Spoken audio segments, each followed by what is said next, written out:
Simulan na natin ang balitaan. Narito po ang malalaki at makabuluhang balita ngayong araw. Hataw Balita ngayon.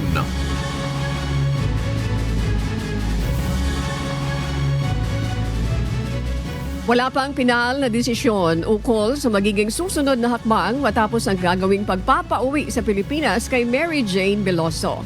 Patuloy naman ang panawagan para sa tuluyang pagpapalaya rito matapos ang halos 15 taon na pagkakakulong sa Indonesia dahil sa drug trafficking.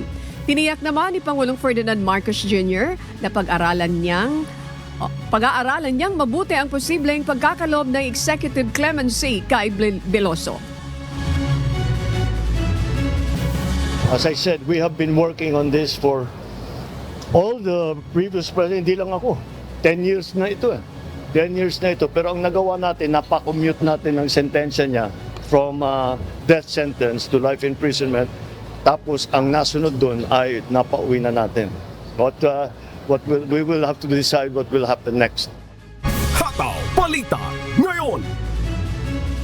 Pagpapababa sa habang buhay na pagkakakulong sa halip na parusang kamatayan ang naging kasunduan ng Pilipinas at Indonesia sa pagpapawi kay Mary Jane Veloso. Ayon kay DOJ Undersecretary Raul Vasquez, kailangang igalang ng Pilipinas ang desisyon ng Indonesia Court bago pag-usapan ng posibleng executive clemency. Nauna na ang hiniling ng pamilya ni Veloso na sana ay makauwi na ito sa kanilang bahay at hindi na makulong pa. Hindi natin pwedeng talikuran yun pagkadating dito automatically kailangan nating i-pardon siya or executive clemency kasi magiging parang pagtalikod naman sa usapan sa Indonesia kasi humanitarian gesture ito Hataw Balita ngayon. Dapat nang sumipot sa pagdinig ng Kamara at sagutin ni Vice President Sara Duterte ang issue kaugnay ng confidential funds ng kanyang opisina. Ito ang sagot ni House Speaker Martin Romualdez sa pahayag ng pangalawang Pangulo na naaawa na siya sa kanyang mga tauhan dahil nadadamay sila sa issue. Kahapon ay pinatawan ng contempt ng House Committee on Good Government and Public Accountability ang Chief of Staff ng Office of the Vice President na si Attorney Zulica Lopez. Ayon kay Speaker Romualdez, si VP Sara na sana ang sumagot sa mga tanong ng mga kongresista at huwag nang ipasa sa mga opisyal ng OVP at Department of Education. Okay, dapat na siya sumipot at mag-oath at magsalita at mag-explika kasi lahat ng mga opisyalis niya siya lang yata may alam kung ano nangyari dyan sa mga pondo kaya dapat siya na mag-explika. Huwag na lang niyang bigay sa mga officials ng OVP o sa DepEd. Siya na lang magsalita. Yun na lang po. Hataw Balita ngayon. Sapat na ang panukalang 2025 budget ng Office of the Vice President na nagkakahalaga ng 733 million pesos. Paliwanag ni Senator Risa Ontiveros na kapag-operate na rin naman ang mga nagdaang OVP sa halos kaparehong pondo. Ayon sa Senadora, boboto siya kontra sa pagdaragdag ng OVP budget sakaling pagbotohan ito sa Kongreso. Kamakailan sinabi ni Vice President Sara Duterte na nasa 200 tauhan nila ang mawawalan ng trabaho bunsod ng natapyas sa budget. Kung ganito ang sitwasyon, sinabi ni Ontiveros na titimbangin niya ito para sa kapakanan ng mga mawawalan ng hanap buhay. Well, of course, ayaw naman nating mawalan ng trabaho ang mga kasamang nagtatrabaho sa gobyerno. Pero kung yan ang i-raise na dahilan, hihingin ko yung mga detalye. Kasi kung naka-locate sila sa mga regional offices, baka naman pwedeng i-place or ma-second sa regional offices. Itatanong ko po yung detalye nung ganyang dahilan. At titimbangin ko kung sa huli magiging super-duper good reason pala siya. Hataw Balita ngayon. Nakatakda sa November 26 ang huling pagdinig ng Senado ukol sa Philippine Offshore Gaming Operator o POGO. Dito ilalahad ni Senator Risa Hontiveros ang mga natuklasan niyang bagong impormasyon kaugnay ng umano'y espiya ng China sa Pilipinas. Iimbitahan sa naturang pagdinig sina Alice Goo, alias Guwaping, Cassandra Leong, Tony Yang at ang mag-amang na aresto sa Cebu, Pogo Hub. Siguro po, abangan na lang dun sa susunod at huling pagdinig. Pero gaya ng nabanggit ko kanina, doon ay balak po namin i-tie up yung loose ends na nabitin pa nung nakaraang hearing. Yung mga explosive na revelations doon sa Al Jazeera interview na finalo up po ng aming Zoom interview doon sa isang nakasama ni Shi Zhejiang doon sa bilangguan sa Thailand. At syempre, yung ding misteryosong persona ni Mary Ann Maslog. Hataw Balita ngayon. Mismong government officials pa umano ang nagpapayo sa mga pogo na magbago lang ng forma para makapagpatuloy pa rin sa operasyon. Ito ang inihayag ni Senador Risa Ontiveros batay umano sa mga sumbong na kanilang natanggap. Wala pang natutukoy ang opisina ni Senator Ontiveros na pangalan ng opisyal na nagpapayo sa mga pogo. Isinasa publikoan niya ito ng senador bilang babala sa mga sangkot dito na tigilan na ang naturang aktibidad. Hataw Balita ngayon. Nilinaw ni National Security Advisor Eduardo Año na support rule lamang ang ginampanan ng U.S. Task Force Ayungin sa operasyon ng Pilipinas sa West Philippine Sea. Anya, nagbibigay ang grupo ng impormasyon tulad ng ISR at Maritime Domain Awareness para sa mga sundalong Pilipino, ngunit walang direktang partisipasyon sa resupply missions. Binigyan din niya na mga sundalong Amerikano lamang ang miyembro ng nasabing task force. They're providing support to us, like for example, ISR, Maritime Domain Awareness. So, tumutulong sila sa pagbibigay ng mga information about that. But on actual direct participation, it is purely Philippine operation. Hataw Balita ngayon. Pinalawig pa ng 5 araw ang administrative relief laban kina NCRPO Director Police Major General Sidney Hernia at ACG Director Police Major General Ronnie Cariaga. Ayon kay PNP-PIO Chief Police Brigadier General Jeet Pajardo, hindi pa tapos ang investigasyon kaugnay ng operasyon sa Century Peak Tower sa Ermita noong October 29, kabilang ang issue sa CCTV camera sa nasabing gusali. Gate ng PNP, lihitimo ang operasyon base sa cyber warrant mula sa korte at ang relief ay hakbang para sa patas na investigasyon at hindi parusa sa mga opisyal. Ongoing pa po yung investigation. If you may recall po, sinabi po natin na if ever na hindi po matatapos po yung investigation with respect po doon sa operation na sinagawa po sa Century Peak, ay there is a possibility po na ma-extend po yung kanilang administrative relief. And this is what happened po. Since hindi pa po tapos yung investigation, the PNP leadership deemed it necessary to extend po yung kanilang administrative relief until Friday po. Hataw Balita ngayon. Hinamon ni San Juan City Mayor Francis Zamora si Senate President Pro Tempore Chingo Estrada na maghain ng exclusion case sa korte kaugnay sa aligasyon ng pagdami umano ng flying voters sa lungsod. Mariing tinanggi ng alkalde ang mga akusasyon at ipinaliwanag na ang pagiging botante ay desisyon ng election registrar or registration board at COMELEC at hindi saklaw ng kanyang kapangyarihan. Inahamon ko si Senator Jingo Estrada, mag-file kayo ng exclusion sa korte. Huwag kayong magtago sa inyong parliamentary immunity sa Senado. Kung matapang kayo sa Senado, tingnan natin ang tapang nyo sa labas ng Senado.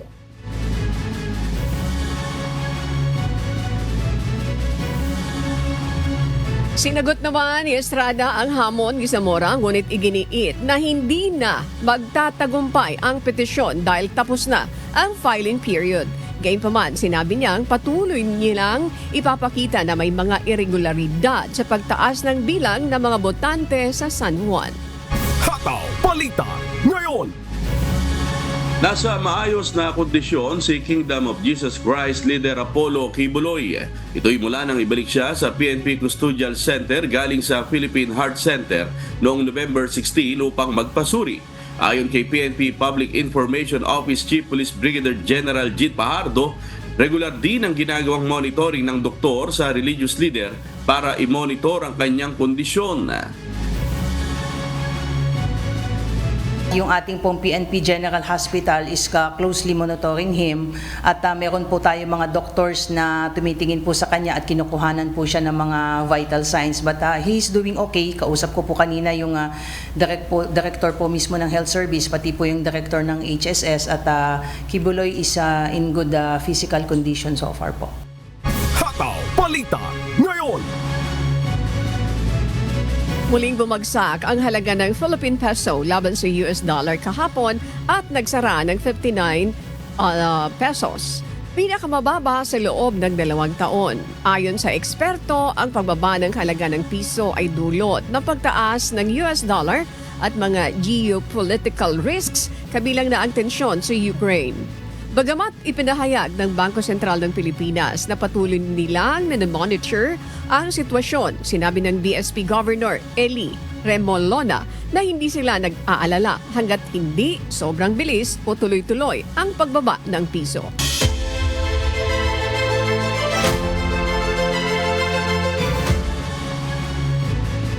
Marami sa ating mga kababayan ang nakararanas ng typhoon fatigue dahil sa sunod-sunod na pagtama ng bagyo sa bansa. Dahil dito, nagkakaloob ang Department of Social Welfare and Development ng psychosocial first aid sa mga evacuee at residente na nakaranas ng trauma dulot ng mga kalamidad. Ayon kay DSWD spokesperson Asik Irene Dumlao, tumutulong din sila sa mga lokal na pamahalaan sa pagsasagawa ng counseling at pagpapayo sa mga apektadong pamilya. Para po matiyak na itong mga displaced persons natin who are experiencing trauma or anxiety as a result of the disasters that they have experienced, kapag sagawa tayo ng psychosocial first aid. Hataw Balita ngayon.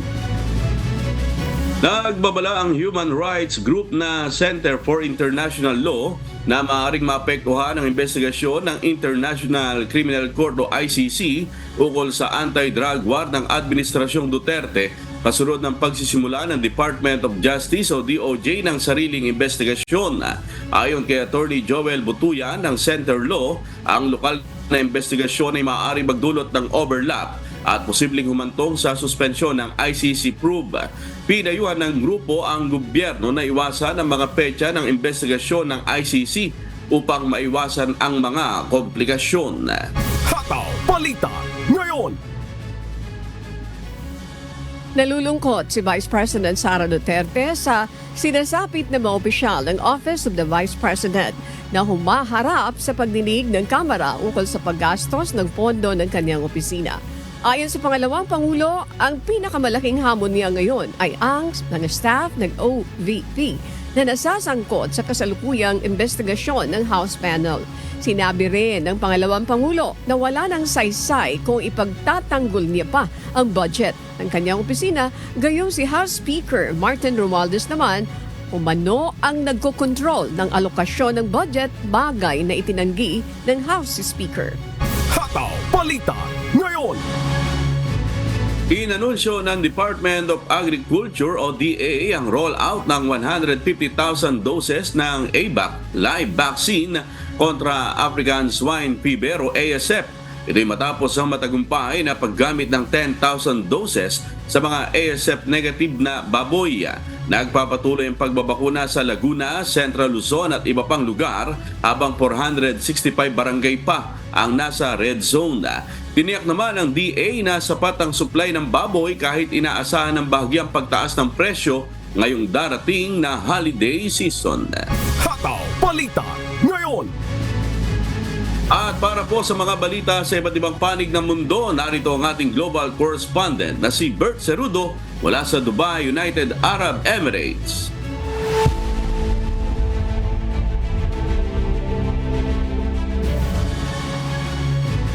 Yes, hello amigo Sherwin, Ani at siyempre sa ating mga kasambahay sa iba't ibang panig ng mundo. Pinatulan ng habang buhay na pagkabilanggo ang killer ni Laken Riley na si Jose Ibarra. Naging kontrobersyal ang kaso na ito at nababanggit pa ni US President-elect Donald Trump sa kanyang mga kampanya noon.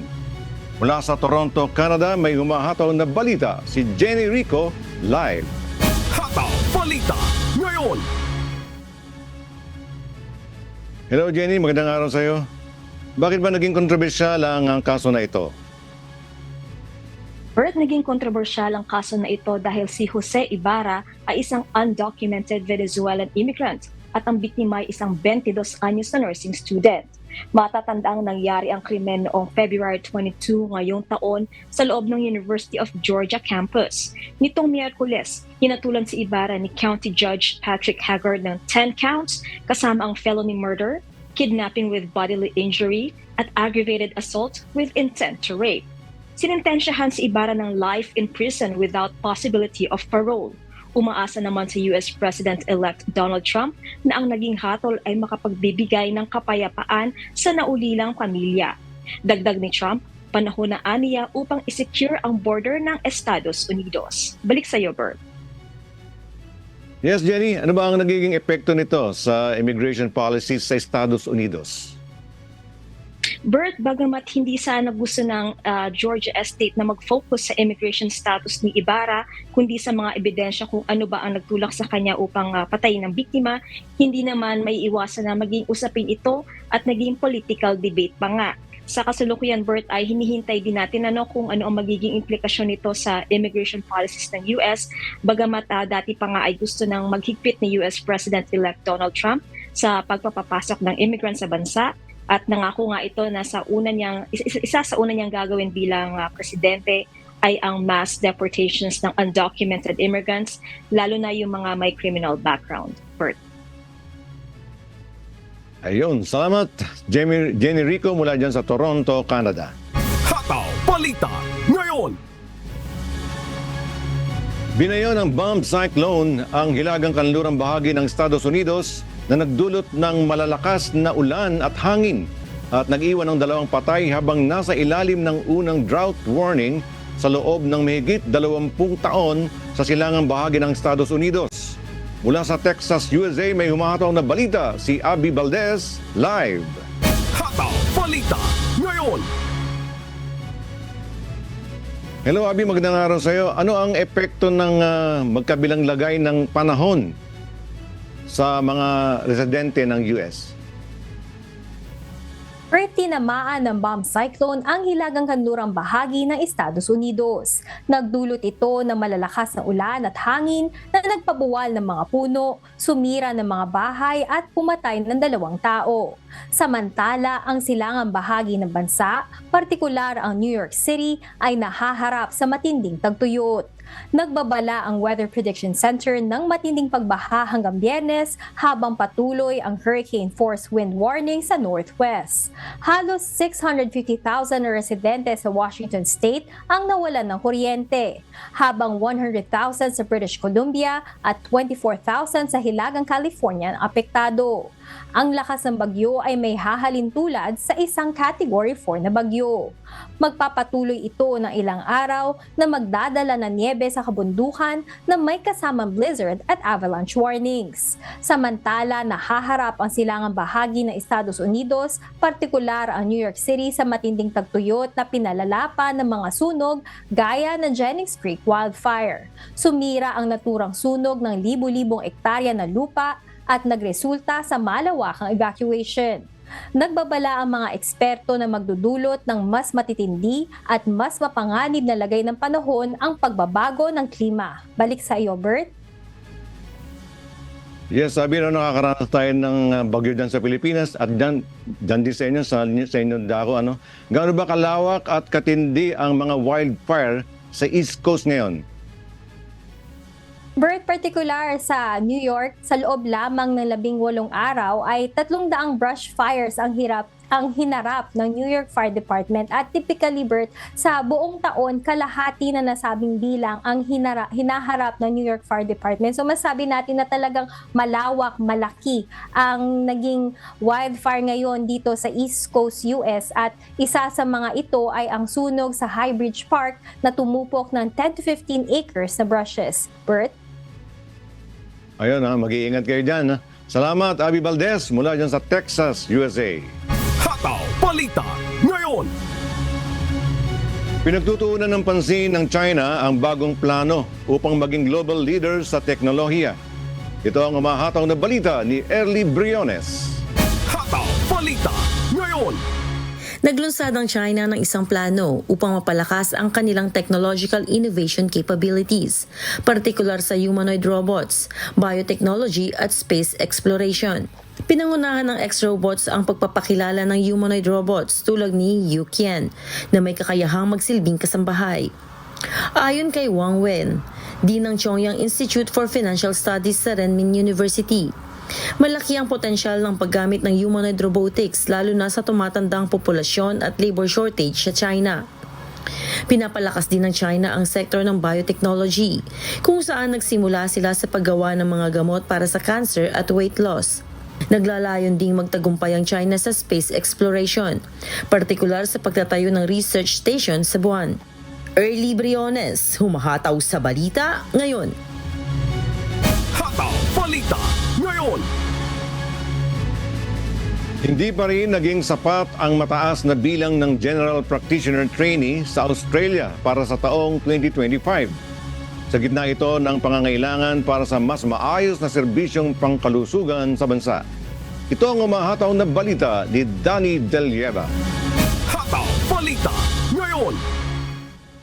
Sa kauna-unahang pagkakataon mula 2017, umabot sa 1,504 junior doctors ang sasailalim sa GP training sa 2025. Tumaas ng halos 20% kumpara sa intake ngayong 2024. Ayon sa Royal Australian College of General Practitioners, RACGP, malaking hakbang ang pagtaas ng GP trainees ngunit hindi ito sapat upang tugunan ang kakulangan ng general practitioners sa bansa. Sinabi ni Dr. Nicole Higgins, presidente ng RACGP, ang tamang pamumuhunan ang susi upang maibalik ang sigla ng GP workforce. Nagsasanay sa RACGP ang 90% ng mga GP sa Australia, kabilang na ang mga nagtatrabaho sa rural at indigenous communities.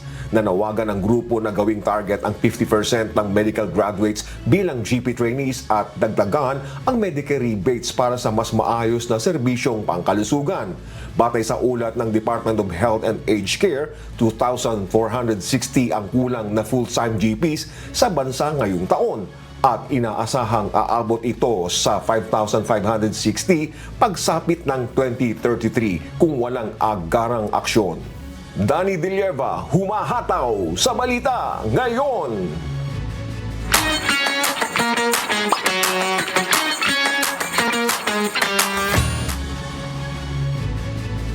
Magkakaroon ng info session hinggil sa kahalagahan ng pagkakaroon ng will sa Canada.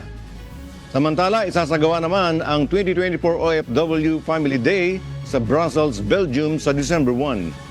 Ito ang umahataw na balita ni Lynn Perez. Hataw Balita ngayon. What's up, kabayan? Magsasagawa ng Embassy on Wheels sa Hale, Saudi Arabia mula November 22 hanggang 23 sa Golden Tulip Hale Hotel. Ilan sa mga serbisyo ipagkakaloob sa ating mga kababayan ay ang passport services at consular services gaya ng notarial at civil registry. Paalala ng embahada, cash lamang ang mode of payment na maaaring tanggapin sa mga araw na ito. Para sa iba pang impormasyon, bumisita lamang sa official Facebook page ng Philippine Embassy sa Saudi Arabia sa facebook.com/PHLNKSA. Inanyayahan naman ang mga kababayan natin sa Ottawa, Canada sa isang info session hinggil sa kahalagahan ng pagkakaroon ng will. Gaganapin ito sa November 23 alas 2 hanggang alas 4 ng hapon sa Routhier Community Center sa Ottawa, Canada. Sa mga interesadong dumalaw, mag-register lamang sa pamamagitan ng pag-scan sa QR code na matatagpuan sa official Facebook page ng Philippine Center sa Canada sa facebook.com/PCCO Ottawa. Iniimbitahan naman ng mga kababayan natin sa Turks and Caicos Islands sa 2024 OFW Family Day. Gaganapin ito sa December 1 alas 4 ng hapon sa The Salvation Army PCI. Magkakaroon ng raffle at patimpalak na ang Galing Mo OFW. Sa mga nais makilahok, mag-register lamang sa tinyurl.com/2024 OFW Family Day. Samantala, magkakaroon naman ng webinar sa Belgium hinggil sa adoption process ng Pilipinas. Gaganapin ito sa December 10 alas 9 ng umaga via Zoom video conference. Tatalakayin dito ang mga proseso ng domestic, relative at intercountry adoption. Sa mga interesadong dumalo, mag-register lamang sa bit.ly/adoptionwebinarsbp. Lynn Perez, sumahataw sa Balita Ngayon. Hataw Balita Ngayon. At yan po ang mga balita mula sa iba't ibang panig ng mundo. Mula rito sa Dubai, United Arab Emirates, ako si Bert Cerudo. Magandang araw po. Hataw Balita Ngayon. Samantala, isa sa mga prioridad ng pamahalaan ang sektor ng Persons with Disability o PWD. Kaugnay nito, makakapanayam natin si Attorney Walter Jason G. Alaba, ang Regional Programs Coordinator ng National Council on Disability Affairs o NCDA upang magbigay ng detalye ukol sa mga karapatan at programa para sa PWDs. Magandang umaga po sa inyo, Attorney Alaba. Good morning, ma'am. Good morning po. Thank you po for joining us this morning. Para makarami po kami ng itatanong sa inyo dahil napaka-importante nitong tanggapan na tinatanganan nyo po. First and foremost, para magka-ideya lang yung ating mga kababayan. Ano ba ang mandato? What is NCDA doon sa mga hindi pa po nakakaalam? Sige po. Sa si NCDA po kasi is a creation of Executive Order number 709. And then ang mandate niya po is policy coordination, policy development for persons with disabilities.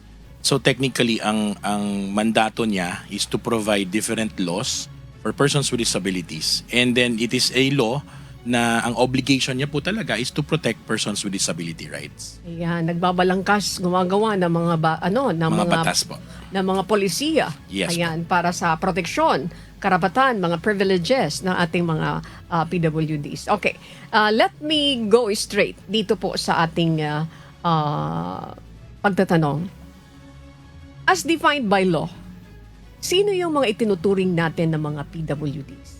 So as defined by our Magna Carta based on Republic Act 7277, persons with disability po sa ating bansa are those with permanent and because of their impairment, there is a permanent na disability na nakaka-create na hindi sila makapaggalaw or sabihin natin based for non-persons with disability, may impairment.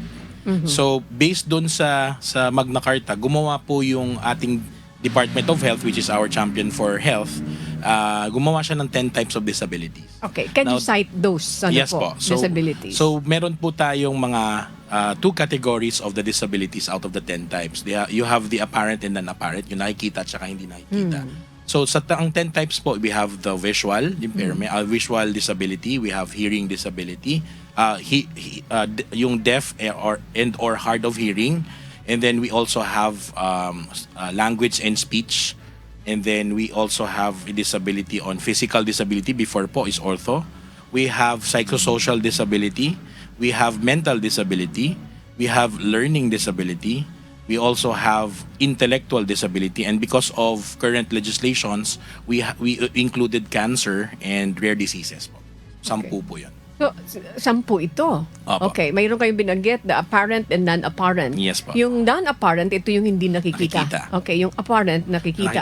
Na akala mo dun sa isang tao ay wala siyang problema, pero mayroong problema pala siya dahil may intellectual, learning, psychosocial, and mental yes. disabilities. So, hindi nakikita yan unless na makakausap mo. Di ba Yes po? po. Or ang verification po natin, mode of verification is the identification card. Okay, 10 yan. Okay.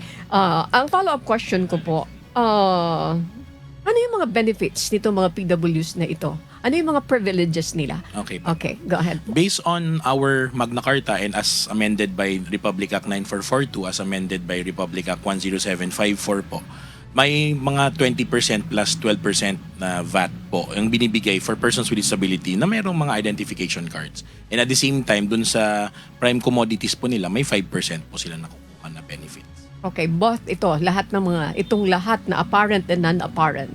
Yun po kayo ang kanilang benefits. Yes po, lahat po ng 10 types of disability, so long as meron na sila yung identification cards nila, yes po, nakukuha nila yung benefit. Okay, let's talk. You made mention about the IDs. Okay, paano ba yung ID? Paano ba nila ito nakukuha? At ano yung mga requirements sa pagkuha nila ng mga IDs na ito? Okay po, meron tayong nilabas na administrative order, NCDA Administrative Order number 1, series of 2021. Ang nakalagay lang po doon is that the persons with disability is pupunta doon sa Persons with Disability Affairs Office or their LGUs para kumuha ng ID nila. Dala lang sila ng picture, and then yung disability certificate na in-issue ng specific doctor for that particular disability.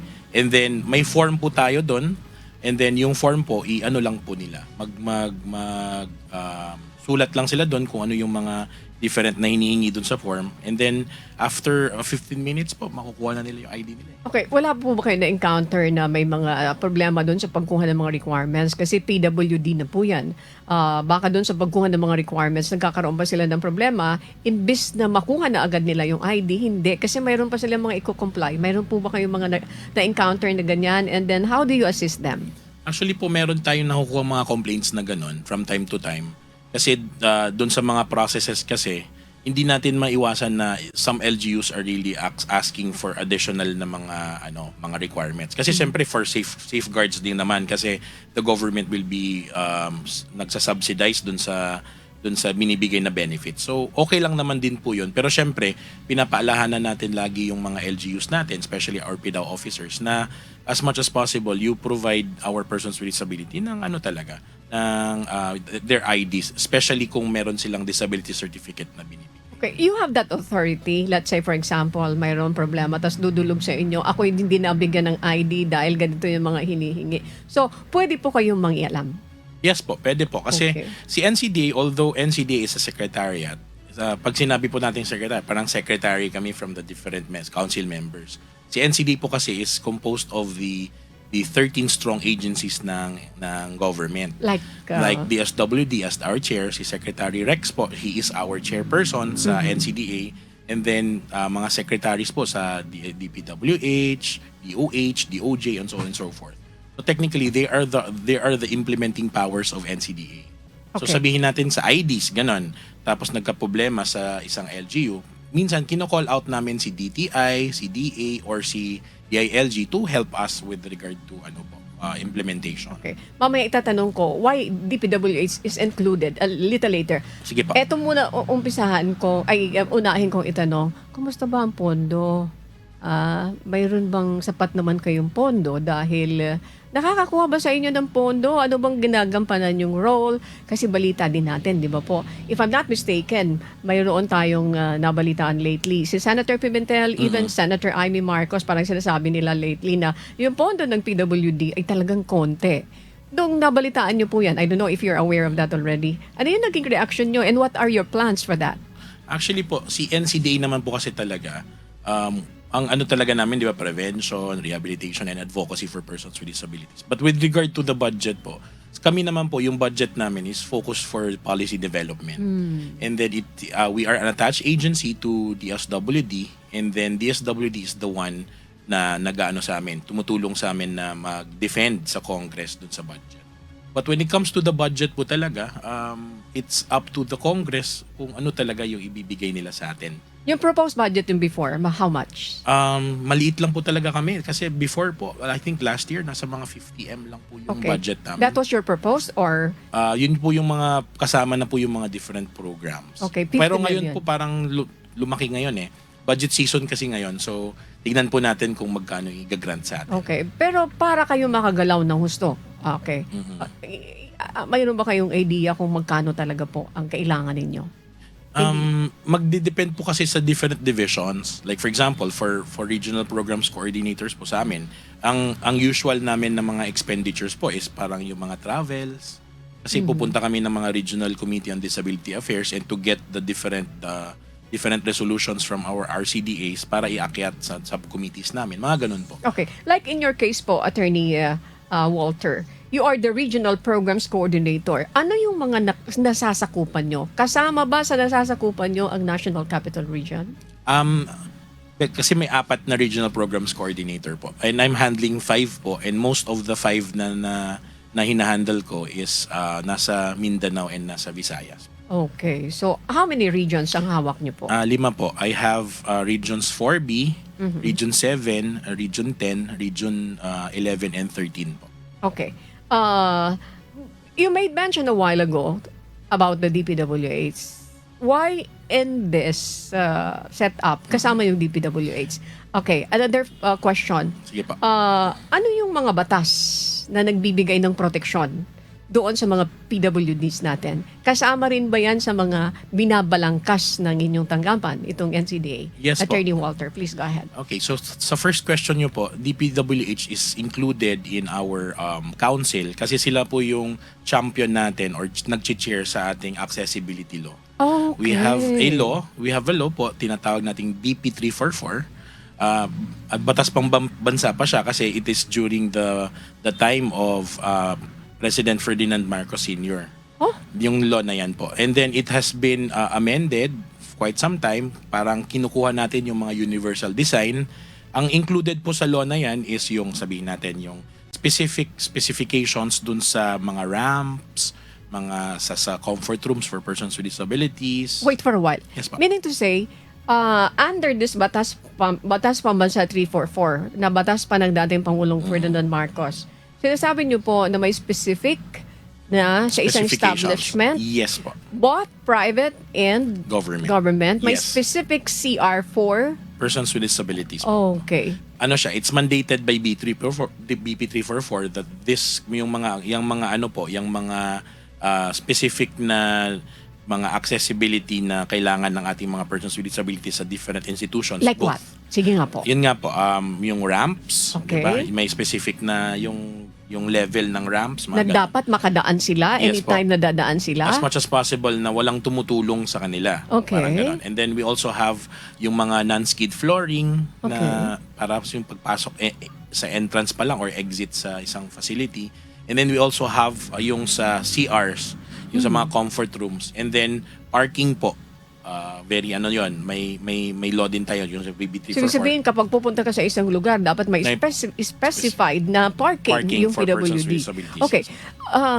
Let me ask you again, follow-up question. Yes, ma'am. Ito ba ay na-survey niyo na yung mga establishments compliant ba dito sa Batas Pambansa 344, Attorney Walter? Ang nangyayari po kasi, dami po talagang mga buildings na hindi both public and private. But DPWH has been umiikot naman po talaga sila pero hindi lang po talaga lahat. What's the penalty for this?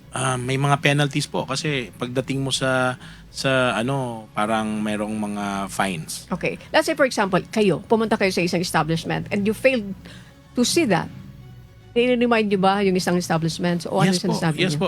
Sinasabihan namin sila na this is ito yung mga specifications. But with regard to the law po, meron tayong ginawang bagong IIR nito, implementing rules para mas stringent yung mga penalties kasi before po talaga medyo mababa na kasi isipin nyo 40 years na yung batas, That's diba? So correct. kakalabas lang last year yung IIR and then may mga bago pong mga prescriptions. But as a regional programs coordinator po, kailangan po pa talaga natin na mas mas magpagtibayin pa yung batas na yan. Okay. What other batas? Ano pa bang mga batas na pwedeng magbigay ng proteksyon? So, now I know na nadidyaan ganun kahalaga ang DPWH. Bakit sila kasali ninyo po kasama sa mga ahensya na kasali nyo? What other specific laws na nagbibigay ng proteksyon para sa ating mga persons with disabilities? Meron po tayong tinatawag na Republic Act 11228. What is this? Ano po yan? Yan po yung parang PhilHealth packages for persons with disabilities.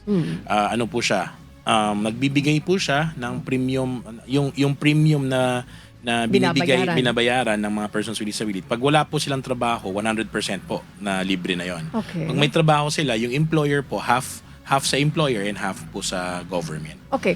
Doon sa walang trabaho, sino nag-shoulder nun? Ang Philippine government Okay. with their premiums based on Republic Act 11228. Okay, sir, balikan ko po kayo. Tungkol sa, at present, ano ba yung mga ongoing programs or projects ng NCDA?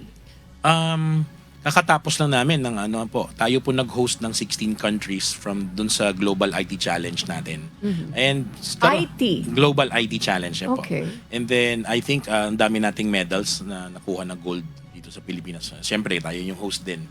And then we have yung yearly namin ng mga celebrations for persons with disability, and this upcoming December 3 will be our International Day for Persons with Disabilities. So magkakaroon po tayo ng parang extraordinary awards for persons with disabilities na yung nakakamangha po talaga, mga extraordinary persons with disabilities natin this coming December 3. Okay. Ano po mga batas na gusto nyo, mga policy na gusto nyo mabalangkas na ito, kailangan pa natin ito? Siguro sa susunod na taon, kung sakasakali nagmamadali kayo at may goal kayo, may target kayo, ano po yun? Yung pinaka-importante na inaakala nyo na dapat mamadali ito? For me po kasi, ang dami nating batas na maganda. It's more on the implementation side na nagkukulang. So kung ako yung tatanungin nyo as a regional programs coordinator po and as a public servant, I think yung Republic Act 10070. What is this? Republic Act? This is the PIDAW law, Republic Act 10070. 10070. What is this po? That's the PIDAW law po. The PIDAW law is the Persons with Disability Affairs Offices. Ang nakalagay po doon, this is a 2010 na batas na it's mandating first to third class municipalities to have the PIDAW offices. You're referring to the NCDA office? Hindi po. These PIDAW. are the LGU offices that has to be created. Under the LGUs po.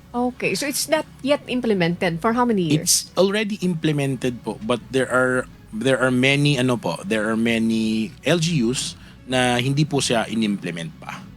So kailangan po talaga siyang ma-implement kasi kung titignan niyo po all root ng problema namin as of the moment is yung services natin.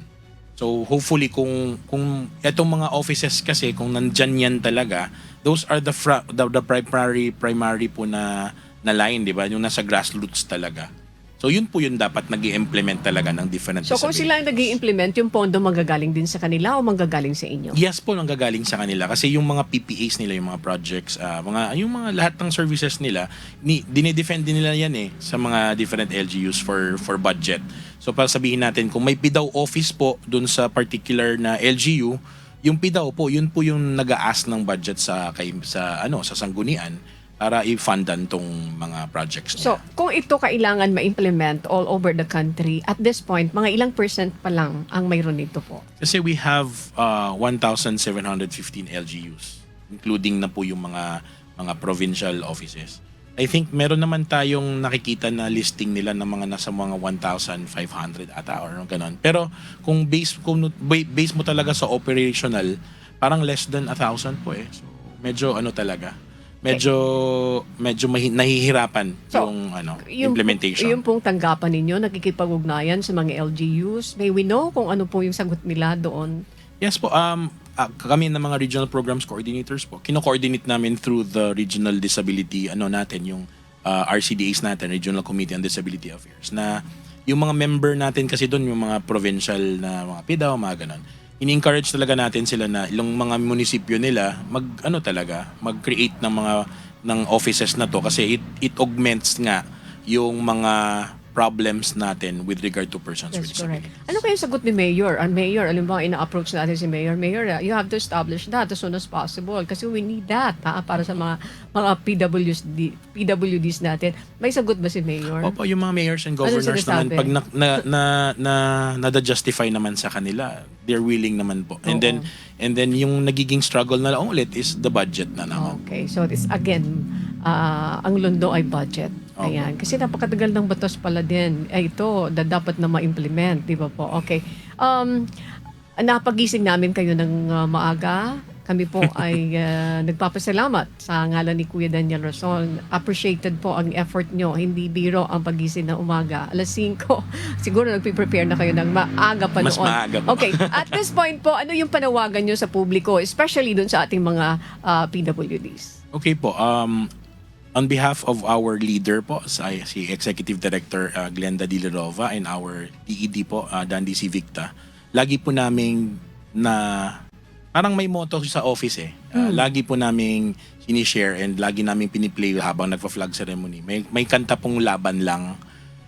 This is in relation to persons with disability rights po na dapat po mag-unite lahat ng persons with disabilities at makipaglaban po with their rights. Kasi kahit naman po hindi persons with disability nakikipaglaban sa rights nila. So as much as possible po, mag-unite lahat ng persons with disability and laban lang po talaga for their rights. Thank you very much. Maraming salamat po sa inyong oras, Attorney Walter Jason G. Alaba, ang Regional Programs Coordinator ng NCDA.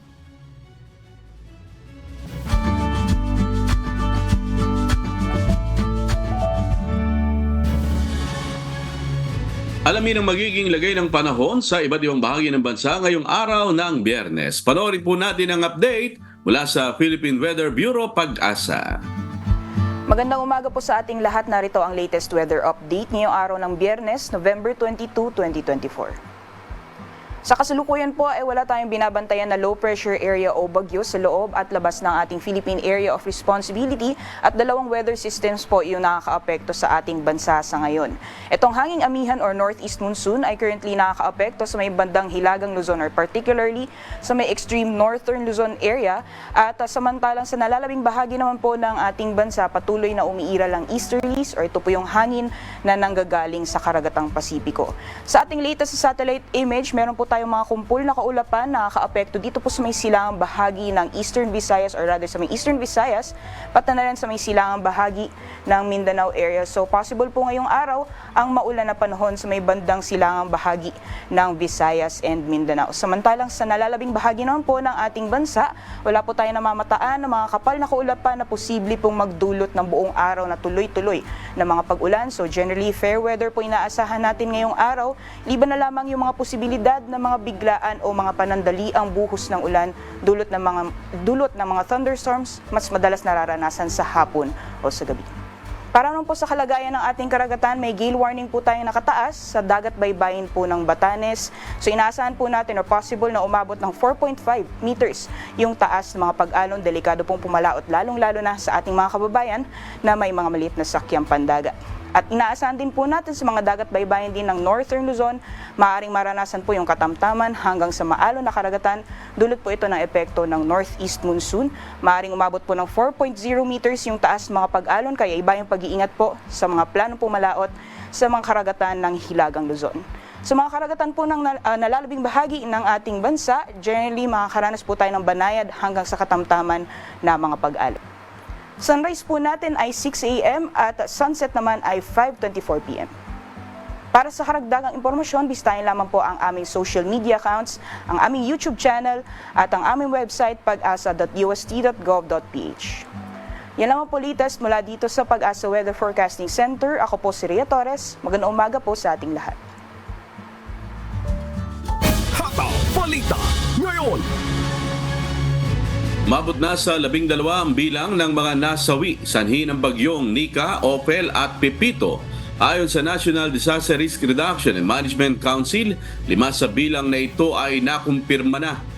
Dagdag ng ahensya, nasa 2.03 billion pesos ang pinsala sa infrastruktura at 52 million pesos naman sa agrikultura, habang higit 3.5 na milyong tao ang naapektuhan sa 34 na probinsya.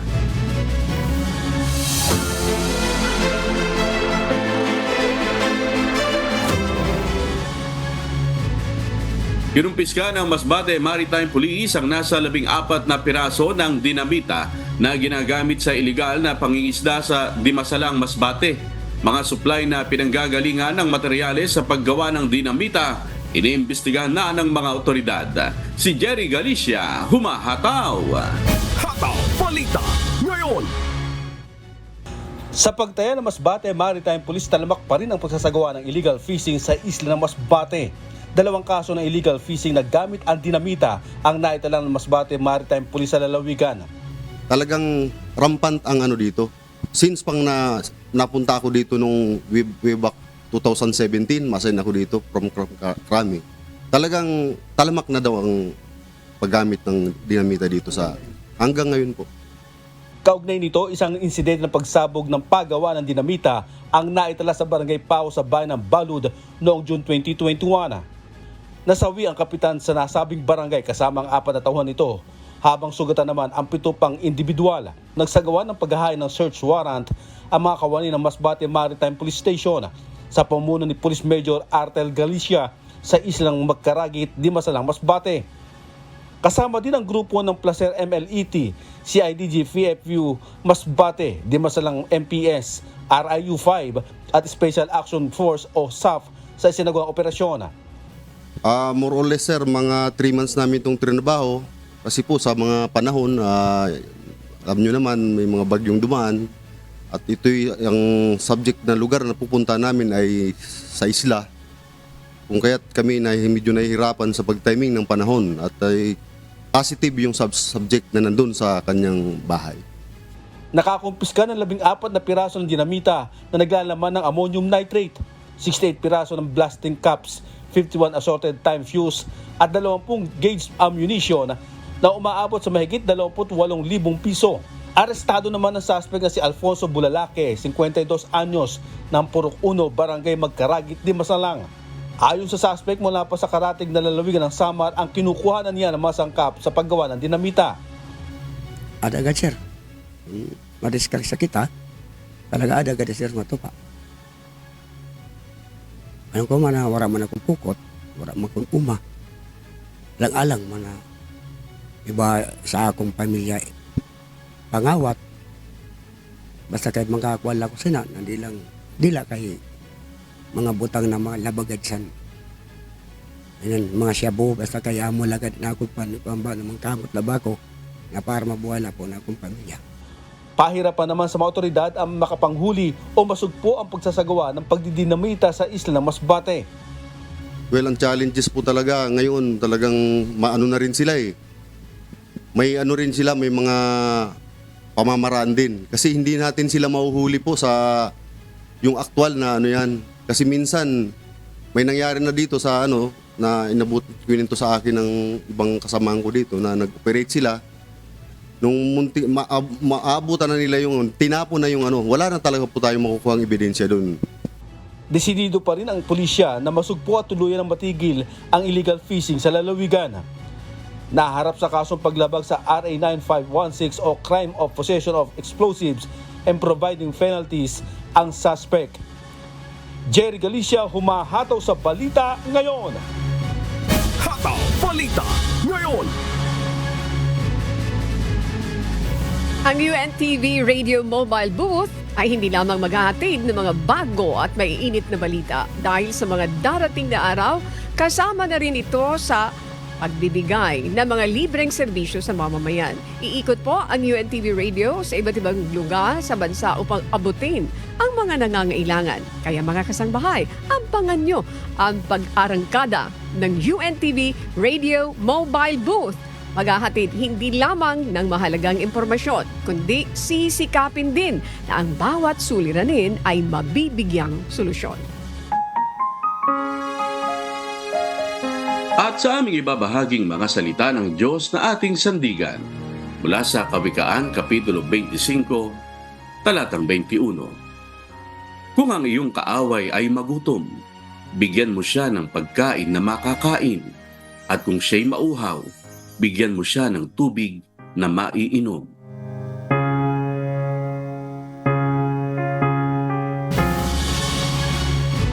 At yan po mga humahataw na balita ngayong umaga ng Biyernes, ika-22 sa buwan ng Nobyembre 2024. Ako po ang inyong amigo, Sherwin Kulubong. Sa ngalan ng lahat na bumubuo ng UNTV News and Rescue, UNTV Radio La Verdad 1350 at ng ating mga correspondent mula sa Pilipinas at iba't ibang panig ng mundo.